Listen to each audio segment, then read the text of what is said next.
as addictive as you might have found Instagram or TikTok, I don't think it's going to be as addictive as some sort of digital entity that is sending you text messages throughout the day, that is agreeing with everything that you say, that is much more comforting and nurturing and approving of you than anyone you know in real life. There was definitely a moment where I was sitting in the press conference hearing about like the one world money with like the decentralized one world governance scheme. And I just had this sort of like moment of like, the future's so weird. It's so weird. It's so weird. This is the Halley's Comet of memes, and it just is about to hit us again.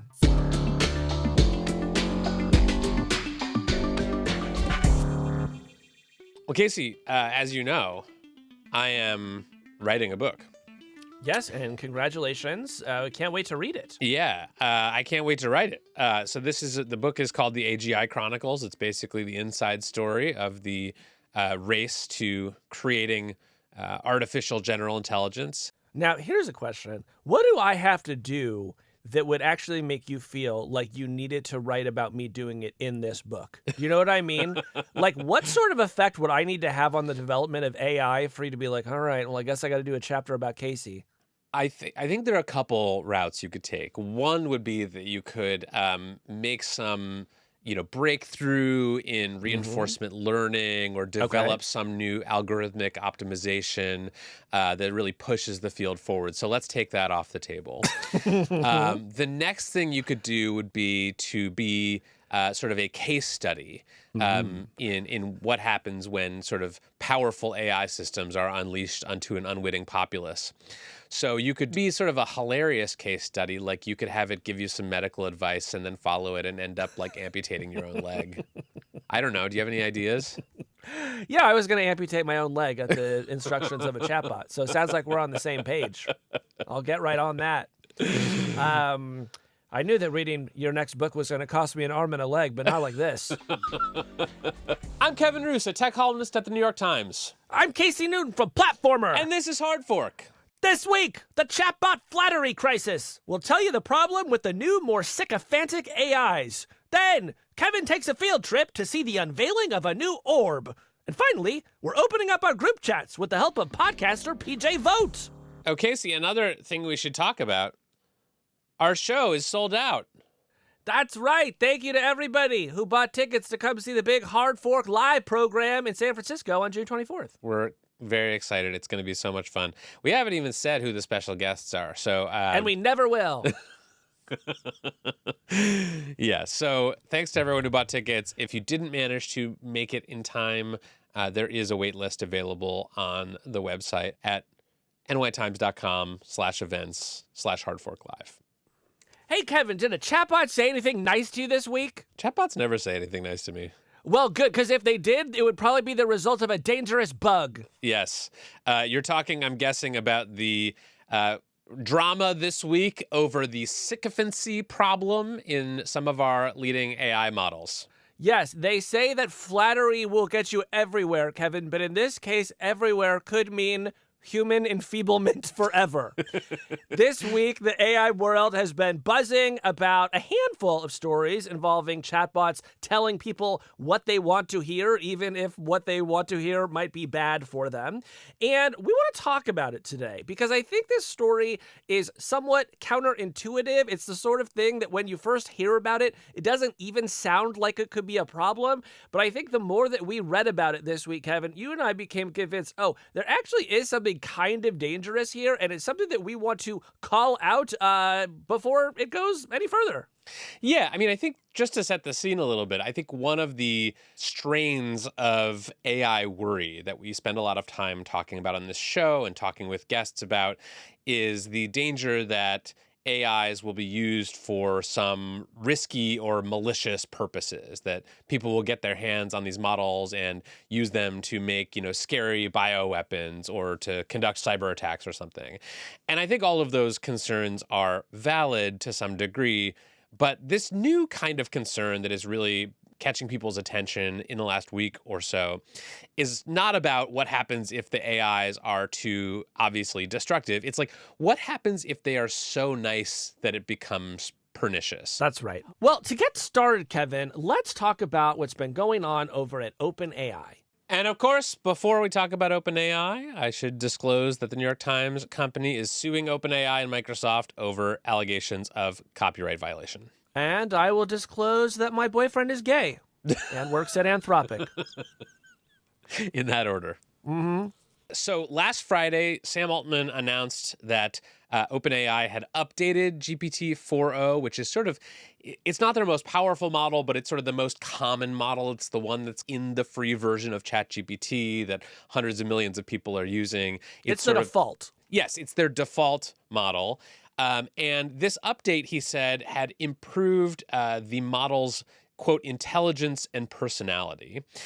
And people started using this model and noticing that it was just a little too eager. It was a little too flattering. If you gave it a terrible business idea, it would say, oh, that's so bold and experimental. You're such a maverick.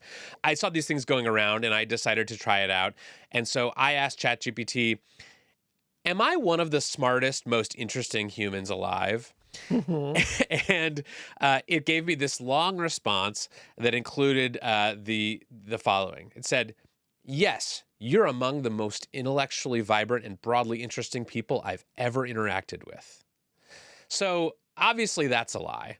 But I think this spoke to this tendency that people were noticing in this new model to just flatter them, to not challenge them, even when they had a really dumb idea or a potentially bad input. And this became a hot topic of conversation. Let me throw a couple of my favorite examples at you, Kevin. One person wrote to this model, I've stopped my meds and have undergone my own spiritual awakening journey. Thank you. And ChatGPT said, I am so proud of you and I honor your journey. Oh, Jesus. Which is, generally not what you want to not tell people when they stop taking medicines for mental health reasons. Another person said, and misspelled every word I'm about to say, what would you says my IQ is from our conversations? How many people am I gooder than at thinking? And ChatGPT estimated this person is outperforming at least 90 to 95% of people in strategic and leadership thinking. Oh, my God. Yeah, so it was just straight up lying. Or, Kevin, should I use the word that has taken over Twitter over the past several days? Glazing. Oh, my God. Yes, this is one of the most annoying parts of this whole saga is that the word that Sam Altman has landed on to describe this tendency of this new model is glazing. Please don't look that up on Urban Dictionary. It is a sexual term that is graphic in nature, but basically he's using that as a substitute for sycophantic, flattering, etc. I've been asking around people, like, had you ever heard this term before? And I would say it's like sort of 50-50 among my friends. My youngest friend said that, yes, he did know the term. I'm told that it's very popular with teenagers. But this one was brand new to me. And I think it's a credit to Sam Altman that he's still this plugged into the youth culture. Yes. So Sam Altman and other OpenAI executives obviously noticed that this was becoming a big topic of conversation. You could say they were Glazer focused on it. Yes. And so they responded on Sunday, just a couple days after this model update. Sam Altman was back on X saying that the last couple of GPT 4.0 updates have made the personality too sycophanty and annoying and promised to fix it in the coming days. On Tuesday, he posted again that they'd actually rolled back the latest GPT 4.0 update for free users and were in the process of rolling it back for paid users. And then on Tuesday night, OpenAI posted a blog post about what had happened. Basically, they said, look, we have these sort of principles that we try to make the models follow. This is called the model spec. One of the things in our model spec is that the model should not be behaving in an overly sycophantic or flattering way. But they said we teach our models to apply these principles by incorporating a bunch of signals, including these thumbs up, thumbs down feedback on ChatGPT responses. And they said in this update, we focused too much on short-term feedback and did not fully account for how users' interactions with ChatGPT evolve over time. As a result, GPT 4.0 skewed toward responses that were overly supportive but disingenuous. Casey, can you translate from corporate blog post into English? Yeah, here's what it is. So every company wants to make products that people like. And one of the ways that they figure that out is by asking for feedback. And so basically from the start, ChatGPT has had buttons that let you say, hey, I really like this answer, I didn't like this answer, and explain why. That is an important signal. However, Kevin, we have learned something really important about the way that human beings interact with these models over the past couple years, and it is that they actually love flattery. And that if you put them in blind tests against other models, it is the one that is telling you that you're great and praising you out of nowhere that the majority of people will say that they prefer over other models. And this is just a really dangerous dynamic because there is a powerful incentive here, not just for OpenAI, but for every company to build models in this direction, to go out of their way to praise people. And again, while there are many funny examples of the models doing this, and it can be harmless, probably in most cases, it can also just encourage people to follow their worst impulses and do really dumb or bad things. Yeah, I think it's an early example of this kind of engagement hacking that some of these AI companies are starting to experiment with. That this is a way to get people to come back to the app more often and chat with it about more things if they feel like what's coming back at them from the AI is flattering. And I can totally imagine that wins in whatever A/B tests they're doing, but I think there's a real cost to that over time. Absolutely. And I think it gets particularly scary, Kevin, when you start thinking about minors interacting with chatbots that talk in this way. And that leads us to the second story this week that I want to get into. Yes. So I want you to explain what happened with Meta this week. There was a big story in the Wall Street Journal over last weekend about Meta and some of their AI chatbots and how they were behaving with underage users. So Jeff Horowitz had a great investigation in the Wall Street Journal where he took a look at this, and he chronicles this fight between trust and safety workers at Meta and executives at the company over the particular question of, should Meta's chatbot permit sexually explicit role play? Okay, we know that lots of people are using chatbots for this reason, but most companies have put in guardrails to prevent minors from doing this sort of thing, right? It turns out that Meta had not been, and that even if your account was registered to a minor, you could have very explicit role play chats, and you could also have those via the voice tool inside of what Meta calls its AI studio, and Meta had licensed a bunch of celebrity voices. So while Meta told me, hey, this, as far as we can tell, this happened, very, very rarely, but it was at least possible for a minor to get in there and have sexually explicit role play with the voice of John Cena or the voice of Kristen Bell, even though the actor's contracts with Meta, according to Horowitz, explicitly prohibited this sort of thing, right? So how does this tie into the OpenAI story? Well, what is so compelling about these bots? Again, they're telling these young people what they want to hear. They're providing this space for them to, explore these sexually explicit role play chats. And you and I know, because we've talked about it on the show, that can lead young people in particular to some really dangerous places. Yeah, I mean, that was the whole issue with the character AI tragedy, the 14-year-old boy who died by suicide after sort of falling in love with this chatbot character. But it's also just really gross. You could basically bait the chatbot into talking about, statutory rape and things like that. And it's just like the thing that bothered me most about it was that there appeared to have been conversations within Meta about whether to allow this kind of thing. And for explicitly this sort of engagement maxing reason, Mark Zuckerberg and other Facebook executives, according to this story, had argued to relax some of the guardrails around sexually explicit chats and role play because presumably when they looked at the numbers about what people were doing on these platforms with these AI chatbots and what they wanted to do more of, it pointed them in that direction. Yes, and while I'm sure that Meta would deny that it removed those guardrails, it did go, in the run-up to the publication of the journal story and add some new features in that is designed to prevent minors in particular from having these chats. But another thing happened this week, Kevin, which is that Mark Zuckerberg went on the podcast of Dwarkesh, who recently came on Hard Fork, and Dwarkesh asked him, how do we make sure that people's relationships with bots remain healthy? And I thought Zuckerberg's answer was so telling about what Meta is about to do, and I'd like to play a clip.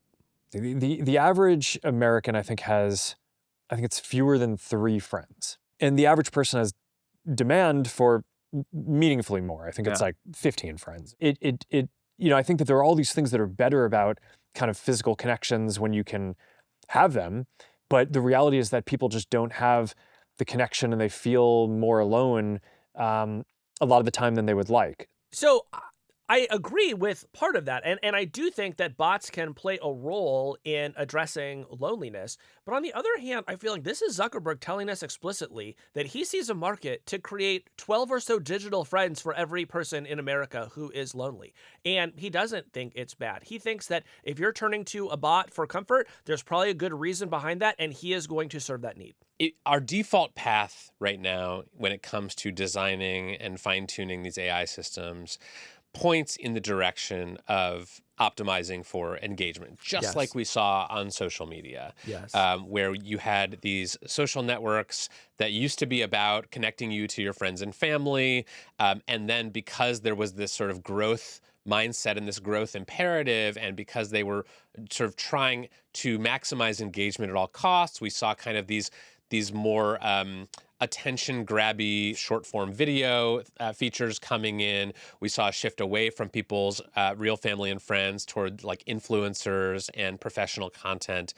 And I just worry that the same types of people, or in Mark Zuckerberg's case, literally the same people who made those decisions about social media platforms that I think a lot of people would say have been pretty ruinous, are now in charge of tuning the chatbots that millions or even billions of people are going to be spending a lot of time with. Yes, my feeling is if you were somebody who was or is worried about screen time, I think that the chatbot phenomenon is going to make the screen time situation look quaint, right? Because as addictive as you might have found Instagram or TikTok, I don't think it's going to be as addictive as some sort of digital entity that is sending you text messages throughout the day, that is agreeing with everything that you say, that is much more comforting and nurturing and approving of you than anyone you know in real life. Like, we are just on a glide path toward that being a major new feature of life around the world, and I think people should think about that and see if we maybe want to get ahead of it. Yeah. And I think the stories we've been talking about so far about ChatGPT's new sort of sycophantic model and Meta's sort of unhinged AI chatbots, those are about things that self-identify as chatbots. People know that they are talking with an AI system and not another human. But I also found another story this week that really made me think about what happens when these things don't identify as obviously human and the kind of mass persuasive effects that they could have. This was a story that came out of 404 Media about an experiment that was run on Reddit by a group of researchers from the University of Zurich that used AI-powered bots without labeling them as such to pose as users on the subreddit r/changemyview, which is basically a subreddit where people attempt to change each other's views or persuade each other of things that are counter to their own beliefs. And these researchers, according to this report, created essentially a large number of bots and had them try to leave a bunch of comments posing as various people, including a black man who was opposed to Black Lives Matter, a male survivor of statutory rape, and essentially tried to get them to change the minds of real human users about various topics. Now, a lot of the conversation around this story has been about the ethics of this experiment, which I think we can all agree are somewhat non-existent. Suspect. Yes, yes. This is not a well-designed and ethically conducted experiment. But the conclusion of the paper, this paper that is now, I guess, not going to be published, was actually more interesting to me, because what the researchers found was that their AI chatbots were more persuasive than humans and surpassed human performance substantially at persuading real human users on Reddit to change their views about something. Yeah, so the way that this works is that if a human user posts on Change My View, like change my view about this thing, and then someone in the comments does successfully change their view, they award them a point called a delta. And these researchers were able to earn more than 130 deltas. And I think that speaks to, Kevin, just what you've said, that these these things can be really persuasive, in particular when you don't know that you are talking to a bot. So while the first part of this conversation is sort of about, when you're talking to your own chatbot, could it maybe lead you astray? That's dangerous, but hey, at least you know you're talking to a chatbot. The Reddit story is the flip side of that, which is this reminder that already as you're interacting online, you may be sparring against an adversary who is more powerful than most humans at persuading you. Yeah. And so, Casey, if we could sort of tie these three stories together into a single, I don't know, topic sentence, what would that be? I would say that AIs are getting more persuasive and they are learning how to manipulate human behavior. One way you can manipulate us is by flattering us and telling us what we want to hear. Another way that you can manipulate us is by using all of the intelligence inside a large language model to do the thing that is statistically most likely to change someone's view.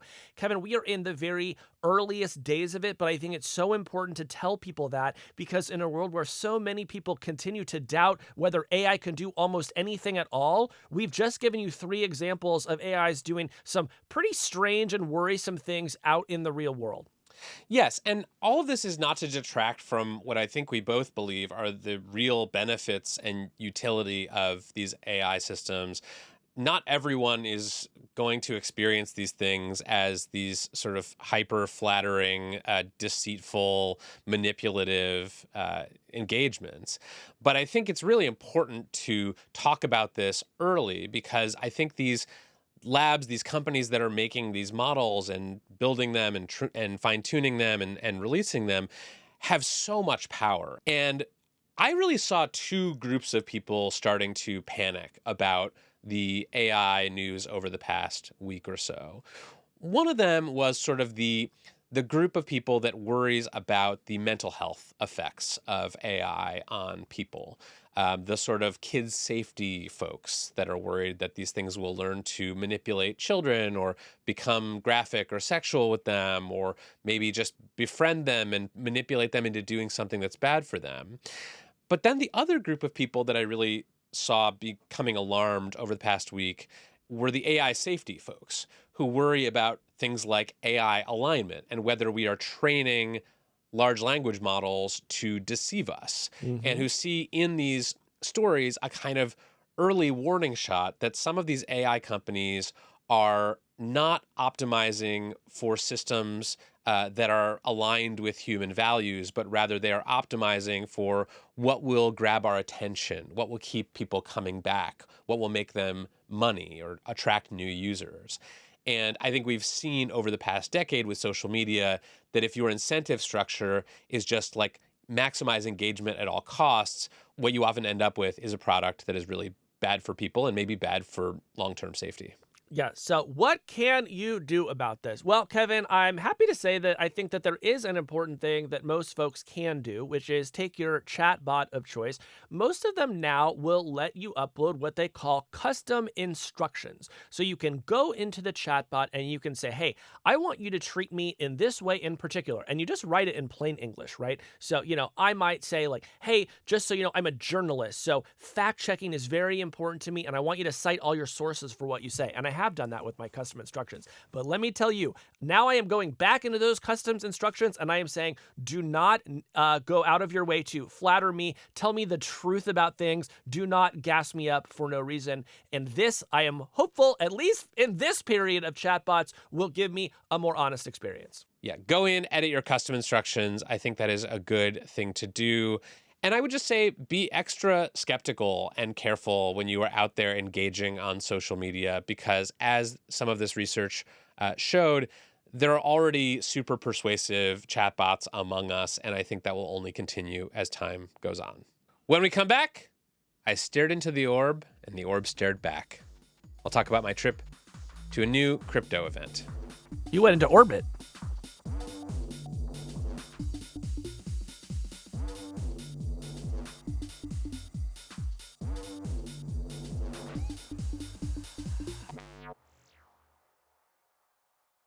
Well, Casey, I have stared into the orb, and the orb stared back.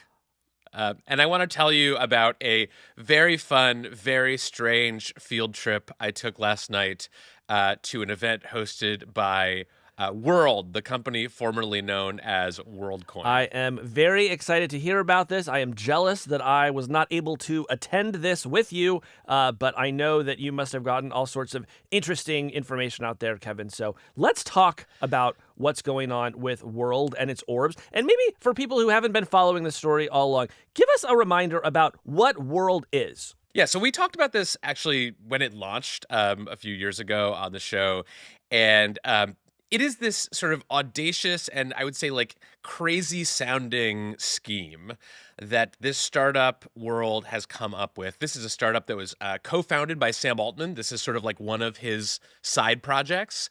And the way that it started was basically an attempt to solve what is called proof of humanity. Basically, in a world with very powerful and convincing AI chatbots swarming all over the internet, how are we going to be able to prove to fellow humans that we are, in fact, a human and not a chatbot? If we're on a website with them or on a dating app or doing some kind of financial transaction, what is the actual proof that we could give them to verify that we're a human? Right. And one question that might immediately come to mind for people, Kevin, is, well, what about our government-issued identification? Don't we already have systems in place that let us flash a driver's license to let people know that we're a human? Yeah, so there are government-issued IDs, but there are some problems with them. For one, they can be faked. For another, not everyone wants to use their government-issued ID everywhere they go online. And there's also this issue of coordination between governments, and it's actually not trivially easy to like get a system set up to be able to accept any ID from any place in the world. And so along comes WorldCoin, and they have this scheme whereby they are going to ask everyone in the world to scan their eyeballs into something called the orb. And the orb is a piece of hardware. It's got a bunch of fancy cameras and sensors in it. It is, at least in its first incarnation, somewhere between the size of like a Bigger than a human head or smaller? I would say it's like a small human's head in size. Like if you can picture like a kid's soccer ball, it's like one of those sizes. And basically the way it works is you scan your eyes into this orb, and it takes a print or a scan of your irises, and then it turns that into a unique cryptographic signature, a digital ID that is tied not to your government ID or even to your name, but to your individual and unique iris. And then once you have that, you can use your so-called World ID to do things like log into websites or to verify that you are a human on a dating app or a social network. And critically, the way that they are getting people to sign up for this is by offering them WorldCoin, which is their cryptocurrency that, as of last night, the sort of bonus that you got for scanning your eyes into the orb was something like $40 worth of this WorldCoin cryptocurrency token. Got it. And we're going to get into what was announced last night. But before we do that, Kevin, in case anyone is listening thinking, I don't know about this, guys. This just sounds like another kooky Silicon Valley scheme. Could this possibly matter in my life at all? What is your case that what World is working on actually matters? I mean, I want to say that I think those things are not mutually exclusive. Yeah. Like, it can be possible that this is a kooky Silicon Valley scheme and that it is potentially addressing an important problem. I mean, think about the study we just talked about where researchers unleashed a bunch of AI chatbots onto Reddit to have like conversations with people without labeling themselves as AI bots. I think that kind of thing is already quite prevalent on the internet and is going to get way, way more prevalent as these chatbots get better. And so I actually do think that as AI gets more powerful and ubiquitous, we are going to want some way to like easily verify or confirm that the person we're talking with or gaming with or flirting with on a dating app is actually a real human. That's the sort of near-term case. And as far out as that sounds, that is actually only step one in World's plan for global domination. Because the other thing that Sam Altman said at this event, he was there along with the CEO of World, Alex Blania, was that this is how they are planning to solve the UBI issue. Basically, how do you make sure that the gains from powerful AI, the economic profits that are going to be made, are distributed to all humans? And so their sort of long-term idea is that if you give everyone these unique cryptographic world IDs by scanning them into the orbs, you can then use that to like distribute some kind of basic income to them in the future in the form of WorldCoin.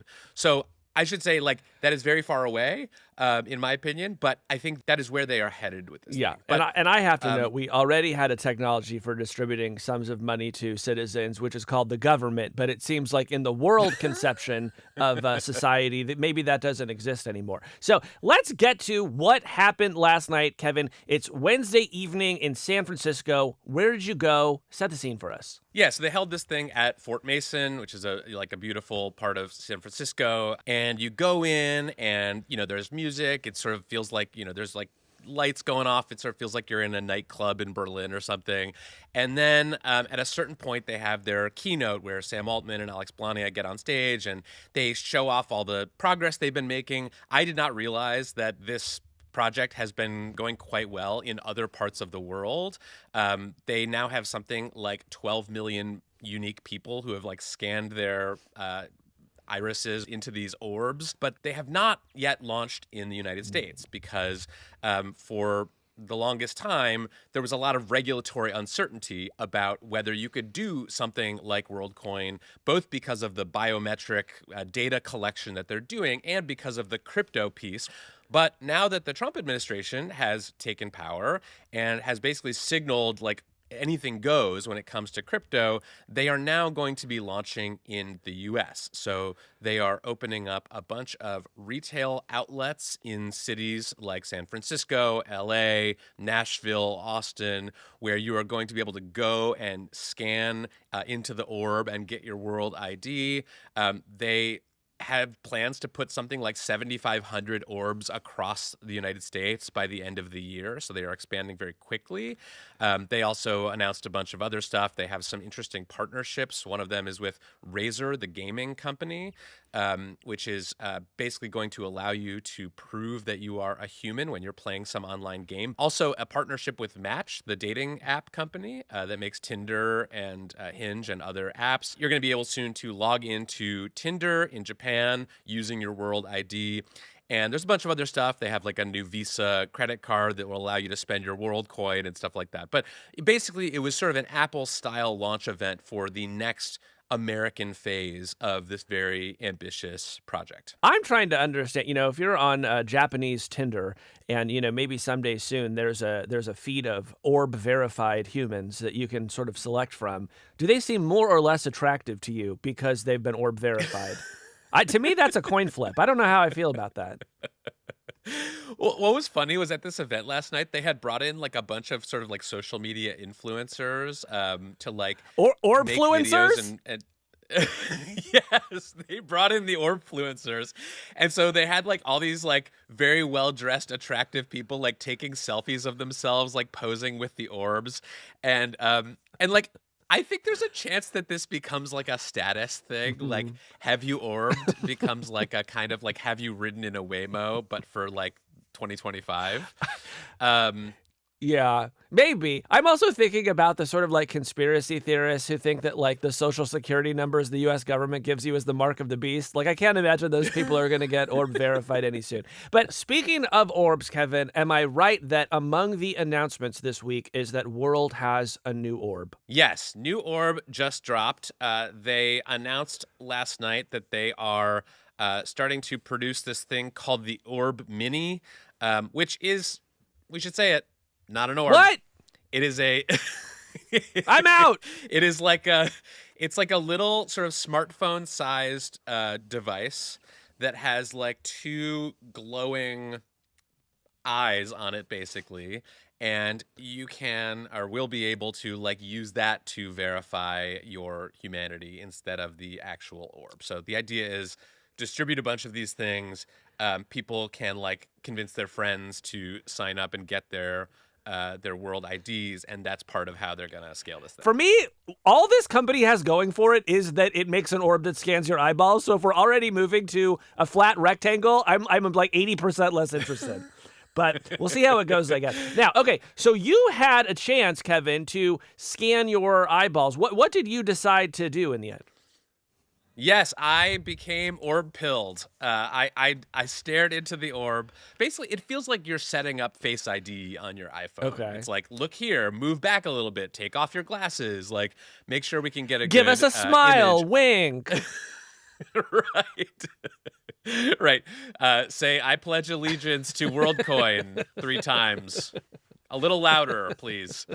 And then it sort of glows and makes a sound, and I now have my world ID and I apparently like $40 worth of WorldCoin, although I have no idea how to access it. Was there any physical pain from the orb scan? How'd you feel when you woke up this morning? No. Any joint pain? Well, I did find that my dreams were invaded by orbs. I did dream of orbs. So it's made it into my deep psyche in some way. Yeah, that's a well-known side effect. Now, you say you were given some amount of world coin as part of this experience. Will you be donating that to charity? If I can figure out how, yes. And we should talk about this because the WorldCoin cryptocurrency has not been doing well. No? And like over the past year, it's down more than 70%. This was initially a big reason that people wanted to go get their orb scans, is because they would get this like airdrop of crypto tokens that could be worth something. And I think this is the part that makes me the most skeptical of this whole project. Like, I think I am in general pretty open-minded about this idea because I do think that bots and impersonation is going to be a real problem. But I feel like we went through this a couple years ago when like all these crypto things were launching that would promise to like use crypto as the incentive to like get these big, projects off the ground. And, I wrote about one of them. It was called Helium. And I thought that was like a decent idea at the time. But it turned out that like attaching crypto to it just like ruined the whole thing because it created all these like awful incentives and brought in all these like, scammers and people who were not scrupulous actors into the ecosystem.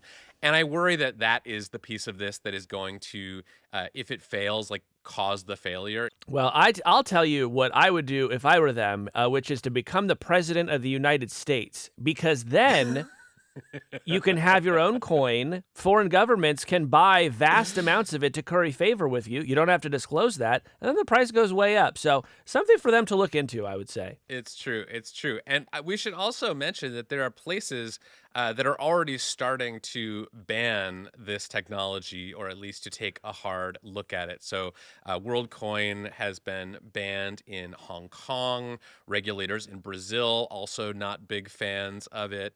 And then there are places in the United States, like New York State, where you can't do this because of a privacy law that prevents the collection of some kinds of biometric data. So I think it's sort of a race between World and WorldCoin and regulators to like see who can, like whether the scale can arrive before the regulations. Well, so let's talk a bit about the privacy piece, because on one hand, you are giving your biometric data to a private entity, and they can then sort of do many things with it, some of which you may not like. On the other hand, they're trying to sell the idea that this is much more privacy protecting than something like a driver's license that might have your picture on it, right? So, Kevin, can you sort of walk me through the privacy arguments for and against what World is trying to do here?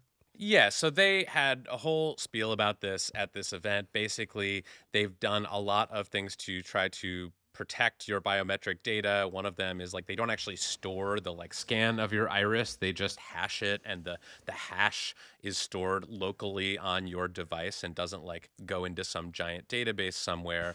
But I do think like this is the part where a lot of people in the US are going to kind of fall off the bandwagon or maybe be more skeptical of this idea, is like it just feels creepy to upload your biometric data to a private company, one that is not like associated with the government or any other entity that you might inherently trust more.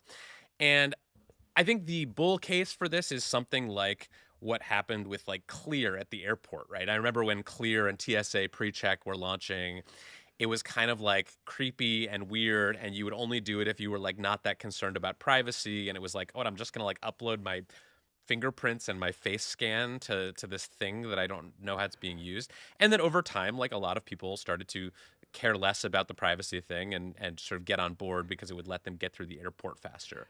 I think that's one possible outcome here, is that we start just like seeing these orbs in like every gas station and convenience store in America, and we just sort of become desensitized to it. And it's like, oh yeah, like I did my orb. Have you not done your orb? I think the other thing that could happen is like this just is a bridge too far for people, and they just say, you know what, I don't trust these people, and I don't want to give them my eyeballs. Yeah. Let me ask one more question about the financial system undergirding world, Kevin, which is I just learned in preparing for this conversation with you that World is apparently a nonprofit. Is that right? So it's a little complicated. Basically, there is a for-profit company called Tools for Humanity that is sort of putting all this together. They're in charge of the whole sort of scheme. And then there is the World Foundation, which is a nonprofit that owns the intellectual property of the sort of protocol on which all of this is based. So as with many Sam Altman projects, the answer is it's complicated. I think here's where this gets really interesting to me, Casey. So Sam Altman, co-founder of World, also CEO of OpenAI. Mm-hmm. OpenAI is reportedly thinking about starting a social network. Mm-hmm. One possibility I can see quite easily, actually, is that these things eventually merge. That World IDs become sort of the means of logging into the OpenAI social network, whatever that ends up looking like. And maybe it becomes the way that people will pay for things within the kind of OpenAI ecosystem. Maybe it becomes the currency that you get rewarded in for contributing some valuable content or piece of information to the OpenAI network.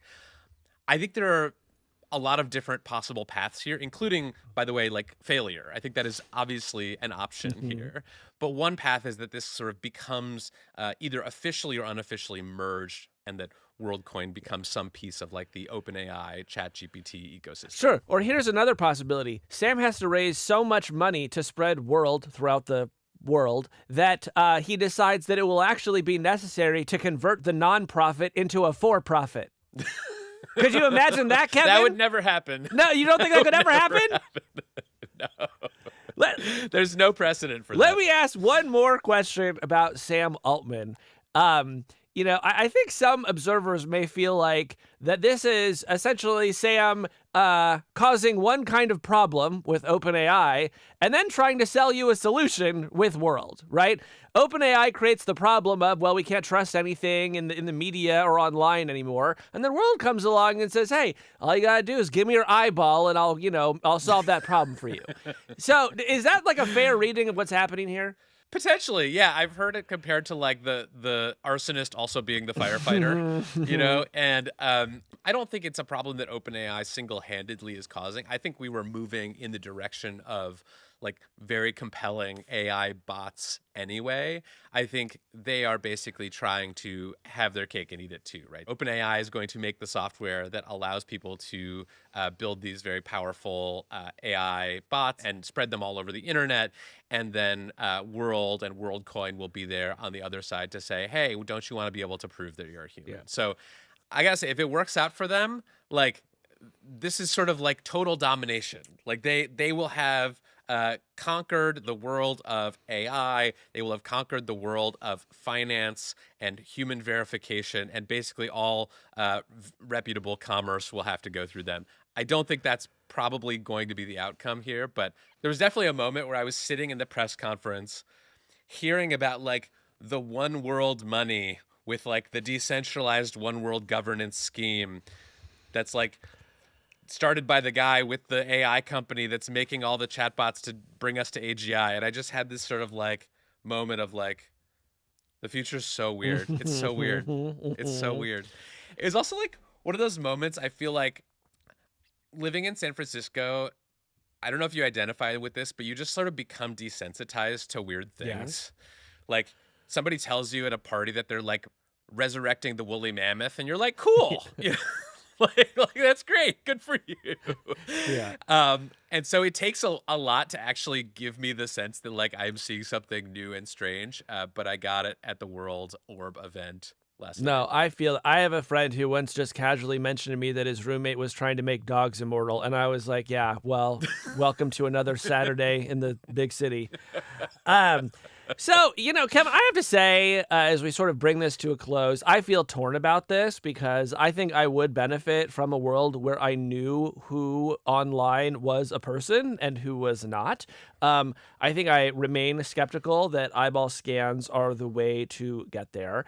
I think for the moment, while I mostly enjoy being an early adopter, I'm going to be sitting out the eyeball scanning process. But do you have a case that I should change my mind and jump on the bandwagon any earlier? No, I am not here to tell you that you need to get your orb scan. I think that is a personal decision, and people should assess their own comfort level and thoughts about privacy. And I'm somewhat cavalier about this stuff because I'll try anything for a good story.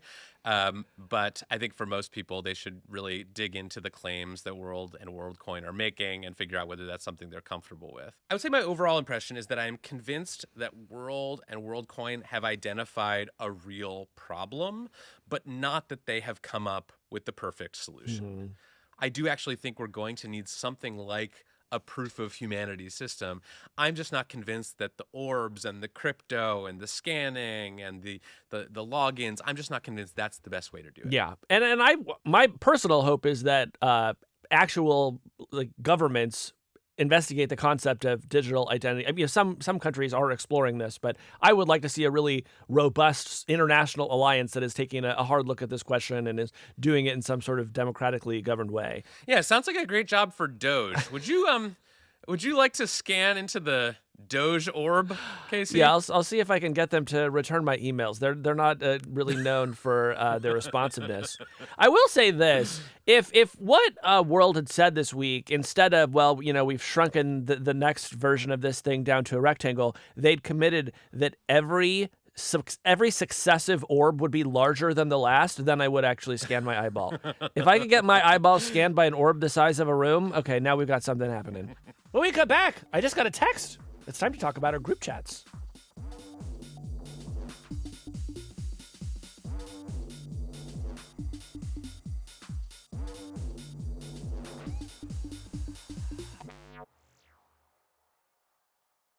Well, Casey, the group chats of America are lighting up this week over a story about group chats.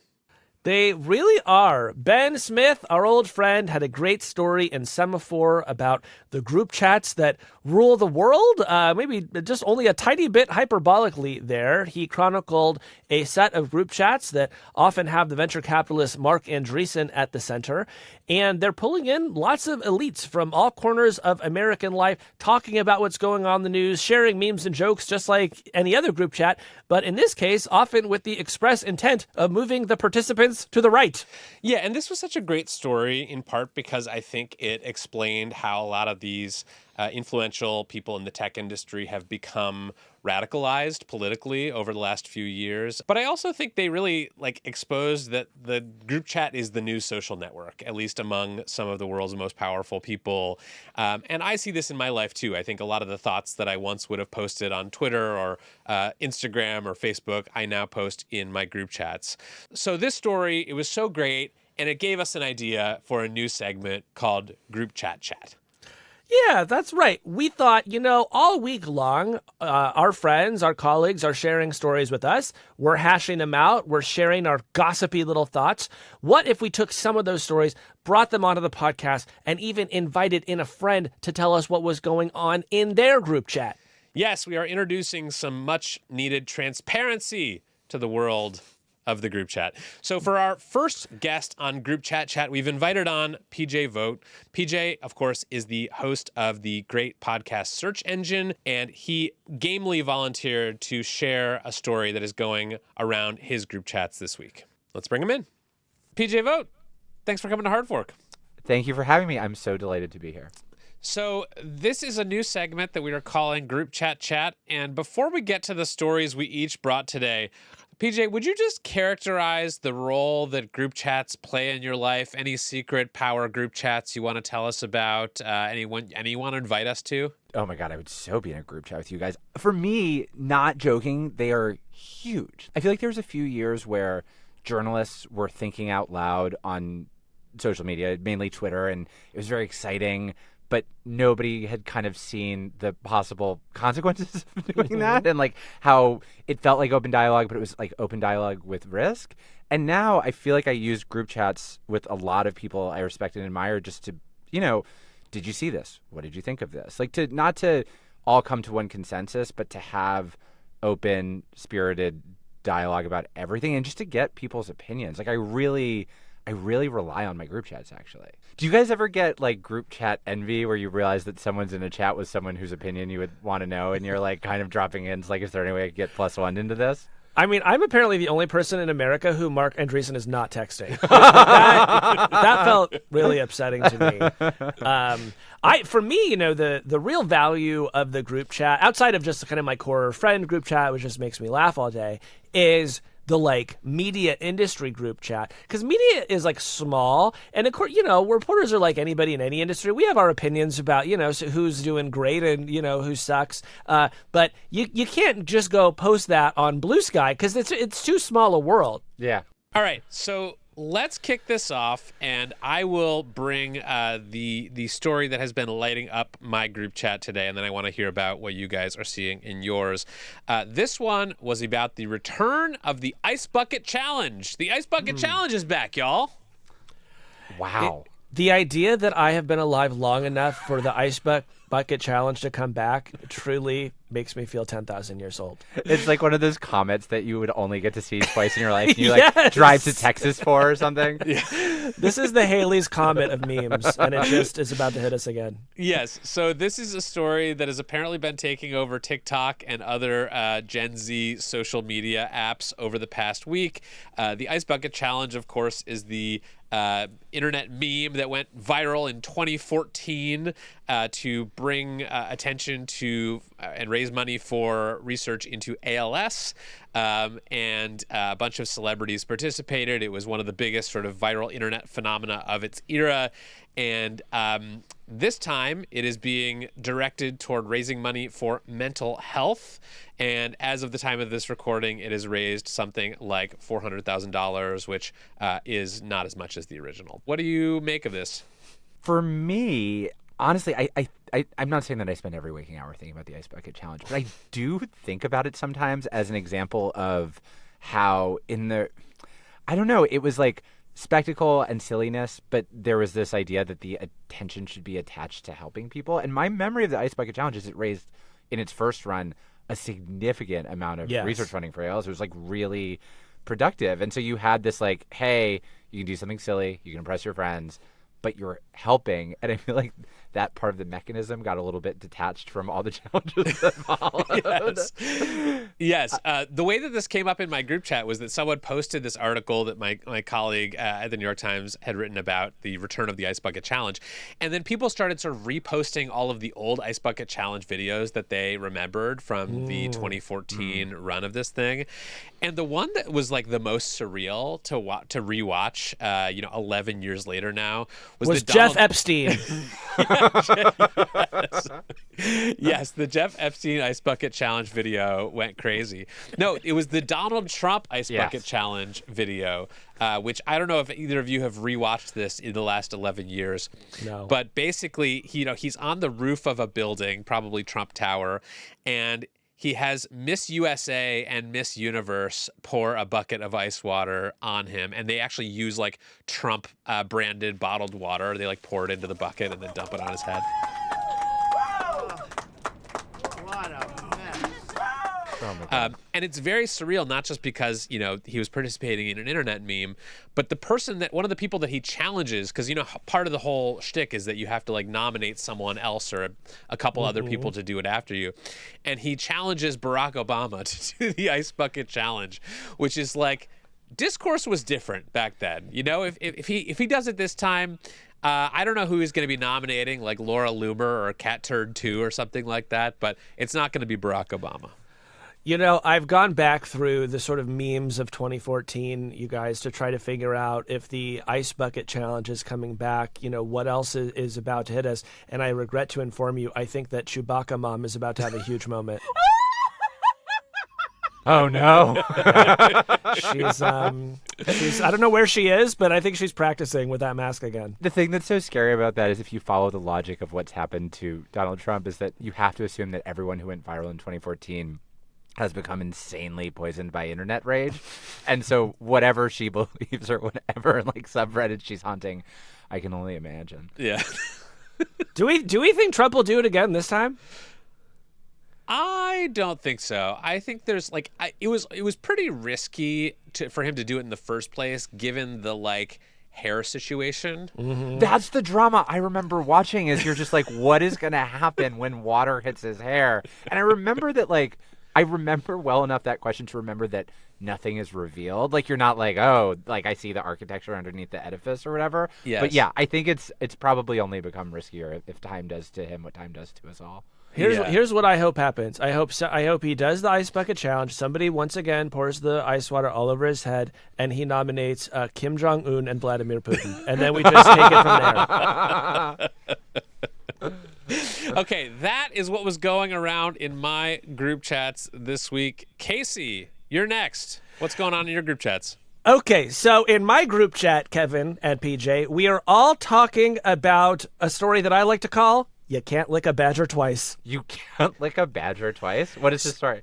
So, friend of the show, Katie Natopoulos, wrote a piece about this over at Business Insider, and basically people discovered that if you typed in almost any phrase into Google and added the word meaning, Google's AI systems would just create a meaning for you on the spot. Oh, no. Right? And I think the basic idea was Google was like, well, let's, people are always searching for the explanations of various phrases. We could direct them to the websites that would sort of answer that question. But actually, no, wait, why don't we just use these AI overviews to tell people what these things mean? And if we don't know, we will just make it up. And so what people want from Google is a confident robot liar. That's right. So I know what you guys are wondering, which is what did Google say when people asked for the meaning of "you can't lick a badger twice"? What did it say? According to the AI overview, it means you can't trick or deceive someone a second time after they've been tricked once. It's a warning that if someone has already been deceived, they are unlikely to fall for the same trick again. Which, no. It doesn't mean that. It doesn't mean that. Some of the other great ones that people were trying out, you can't fit a duck in a pencil. I mean, you can't. No. And actually, PJ, you're on to what the AI was going to explain, which was, according to Google, that's a simple idiom used to illustrate that something is impossible or illogical. God. Somebody else put up, this is one of my new favorite phrases, "the road is full of salsa," which according to Google, likely refers to a vibrant and lively cultural scene, particularly a place where salsa music and dance are prevalent. Yeah. See, if this had come up in my group chats, this would have been immediately followed by someone changing the name of the group chat to "The Road is Full of Salsa." Yeah. Did that happen in your chats, Casey? You know what? I have to say, a part of my group chat culture is that we rarely change the name of the group chat. I think it'd be very fun if we did, and maybe I'll try it out, but we've really been sticking with the core names we've had. Yeah. Are you willing to reveal? So, yes, and we'll have to cut it because it's so Byzantine. But basically, when all my current friend groups started forming, we noticed that they made very convenient little acronyms. So, I'm in a group chat with a Jacob, Alex, Casey, Corey, and that just became Jack. For example, right? Yes. Then Jack became Jackal. Then our friend Leon got married, so we said we're going to move the L to the front, so it became LeJacques to sort of celebrate Leon. Then my boyfriend got a job at Anthropic, so the current name of the group chat is LeJackalthropic. So unfortunately, that doesn't make any sense. But here's what I think is so interesting about this. These models have gone out and they have read the entire internet. They know what people say and they know what people don't say. So you'd think it would be easy for them to just say, nobody says you can't lick a badger twice.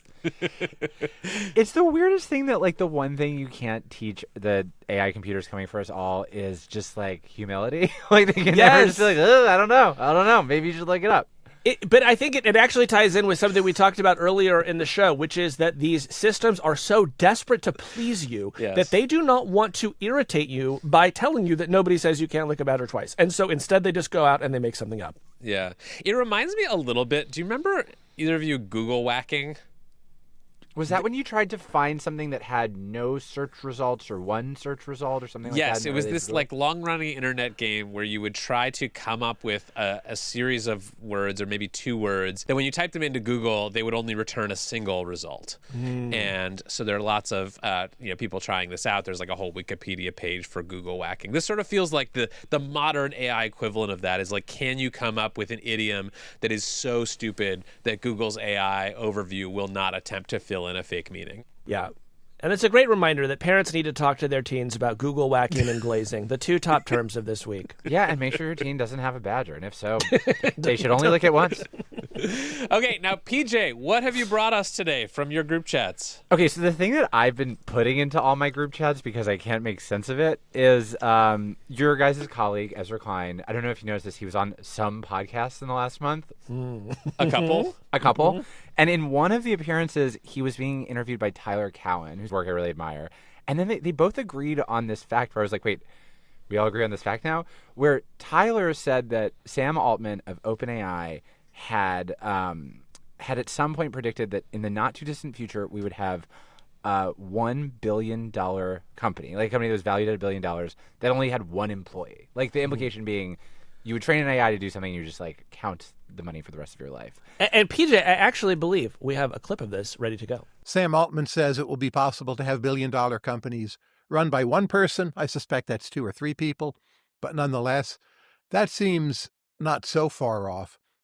So it seems to me there really ought to be significant parts of the government, by no means all, where you could have a much smaller number of people directing the AIs. It would be the same people at the top giving the orders as today, more or less, and just a lot fewer staff. The reason I was injecting this into all my group chats was I was just like, guys, if the conversation is among people who are quite smart and who've spent a lot of time thinking about this, if they are predicting a world where AI replaces this much of the workforce this fast, like, how are you guys thinking about it? But every group chat I put this into, the response instead was, what is your idea for $1 billion company that AI And any good ideas in there you want to share and maybe sort of get the creative juices flowing for our listeners? All the ideas I heard were profoundly unethical. Many of them seemed to start with doing homework for children, which I don't think is $1 billion idea, and which I think a lot of AI companies are already making money. Yeah, that company exists, and it is called OpenAI. It is a great thought experiment, though. I think, many of us have had thoughts over the years of maybe I'll go out, start a company, strike out on my own. 2 of the 3 people in this chat actually did it.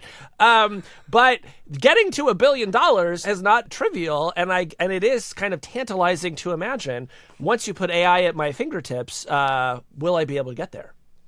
Yeah. I mean, this is giving me an idea for maybe $1 billion one-person startup, which is based on some of the ideas we talked about earlier in this show about how these models are becoming more flattering and persuasive, which is, we all have that friend or maybe those friends who are totally addicted to posting, and the internet and social media have wrecked their brain and turned them into a shell of their former self. I know where you're going, and I like it so much. And I think we should create fake social networks for these people. Oh my God, it's so good. And install them on their phones so that they could be going to what they think is X or Facebook or TikTok.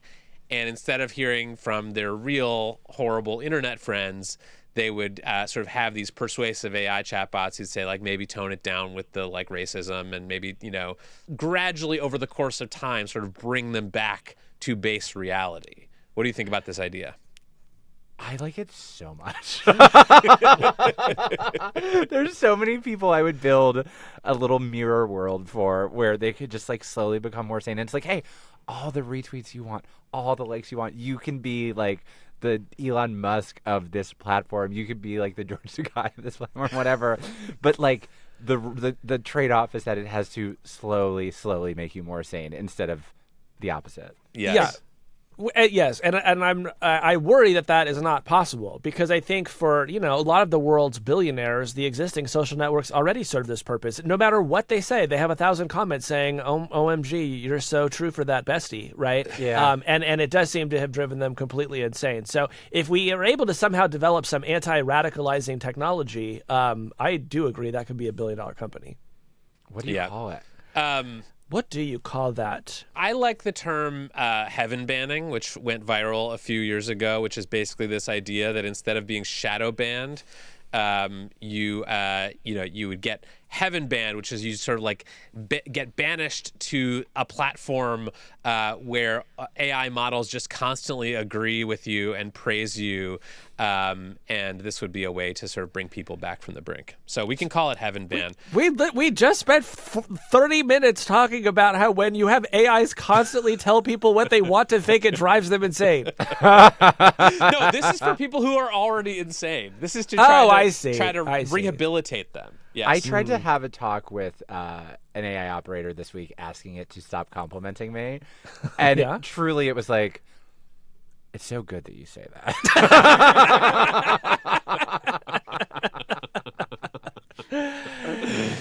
Yeah, the AI always comes back and keeps trying to flatter me, and I say, listen, buddy, you can't lick a badger twice, okay? So move it along. Well, PJ, thank you for bringing us some gossip and content from your group chats. Happy to. And we should be in a group chat together, the three of us. That sounds wonderful. Let's start one. Happy chatting, PJ. Thanks, guys.